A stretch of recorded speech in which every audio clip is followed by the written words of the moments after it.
All right, guys, let's get into the class on corporate social responsibility. This will be class 3 for management 667. So there's a number of videos this week, as will be with each week, and I thought this one should be the first because I want to talk a little bit about the segue between what we learned last week about how law is built, what it's made of, how ethics and law relate with each other, and now start to talk about this concept of corporate social responsibility. I'll try to make this as interesting as possible because I think corporate social responsibility can be a little theoretical, and when we're in theory, we kind of lose the juice. The concrete world is more interesting, I think. So just kind of stay with me. Let me build this for you. So when we get into corporate social responsibility, as you'll see in the next video or the third video in the series, you're going to see that there's 3 different theories about corporate social responsibility, which is basically asking the question, who is a corporation responsible to as it operates in any given community, right? So if you have Exxon, or if you have, some huge company that is, engaging in an important area of commerce, obviously energy, gas, etc. is very important, but also maybe a little bit dangerous, like the Exxon Valdez when it crashed up in Alaska and dumped all kinds of oil all over the coastline. This is many years ago. I mean, that's not too dissimilar from what happened with BP when there was an eruption beneath the seafloor, very, very deep, and the entire coastline in the Gulf of Mexico was sort of destroyed, by the oil. So these are kind of similar examples where it's really important that the corporation acts in a responsible way so as to not damage the environment, as an example. It could be another example where, they have to act in a responsible way so that people don't get injured, etc. But really the background question is, who does the corporation owe responsibility to?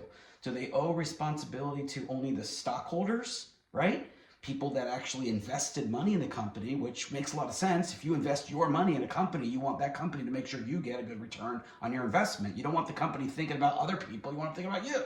That makes perfect sense. But on the other hand, it's like, well, but there's also stakeholders, which is the people that are impacted by corporate activity, like the employees, like the suppliers, like the customers, like the environment, like the government, etc. And so the question is, well, should the corporation who is doing business with all the stakeholders, should the corporation be governed in such a way as to benefit or at least not harm the stakeholders, instead of just thinking about, oh, we have to benefit stockholders, right? And then in the next video, you'll see that I actually created a third theory, which I'm not going to give away right now, but I think it's pretty cool, and I think you'll like it, called the implied contract theory. I personally like this theory because I came up with it, but you see what you think. All right, now look, this is kind of the stage. The question is, how should a corporation be governed? And why should we care about that? Well, we should care about that because ultimately the way we answer the question is going to affect how we get treated in our jobs. It's going to affect how we get treated as consumers. It's going to affect the quality of the environment we live in, okay? So there is an impact to the answer to the question. And here's what I want to make a connection, how I want to make a connection. In the last week, we talked about ethics and law and how they relate. Here's what I want you to understand.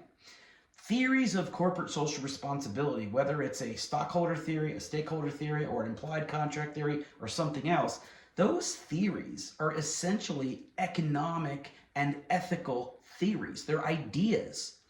And eventually we have to choose which one is going to become the law. Right now, do you know which theory is actually in the law, the Model Business Corporations Act?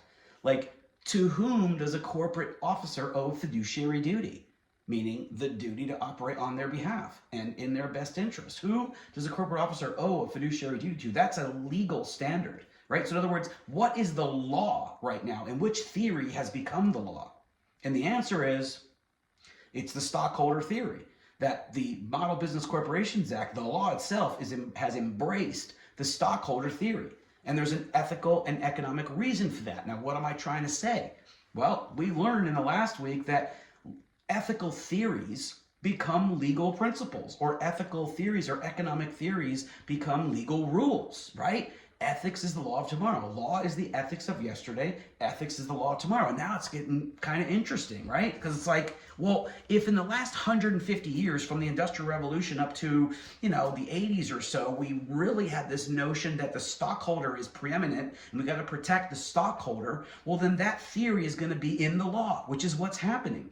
But in the last 40 years, we're starting to think, wait a second.